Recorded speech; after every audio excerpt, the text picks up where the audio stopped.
So, మొన్నైతే మన గణేష్ నిమజ్జనం video చేసిన తర్వాత అయితే మంచిగానే వచ్చింది రెస్పాండ్ అందరు. ఇగ దోస్తులైతే యూట్యూబ్‌లో కూడా ఏసినాం వీడియో మనది. యూట్యూబర్ పోవుడే లేటు.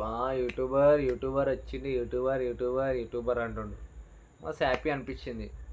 మనకి ఎన్నో వీడియోస్ లేవు అక్కడ. జస్ట్ వాళ్ళు చూసుండరు కదా! అప్పటికి వీడియో చేసుండను. జస్ట్ మనం యూట్యూబ్ స్టార్ట్ చేసినామని తెలిసింది అంతే దోస్తులకి.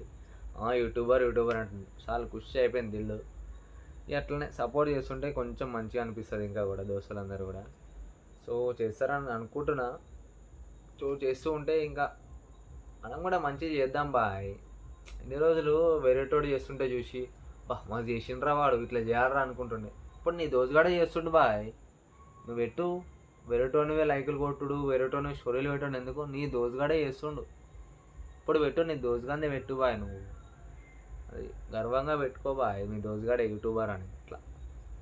కొంచెం సపోర్ట్ పెరిగినాక మంచిగా పెరిగినాక చేద్దాం, మనం కూడా మంచి పనులు చేద్దాం. మనం ఉన్నదే మంచి చేయనీకే. చేద్దాం మనం కూడా. టైం వస్తుంది మనకి కూడా. అది ఒకటేసారి బిల్డింగ్ కట్టలేం కదా. 20 ఫ్లోర్ల బిల్డింగ్ ఒకటేసారి ఇట్లా లేపలేం కదా. మెల్లగా ఇటుకలు పెట్టాలా, బేస్మెంట్ కొట్టాలా, పిల్లర్లు వేయాలా, స్లాబ్ కొట్టాలా, అట్లా చేద్దాం. సపోర్ట్.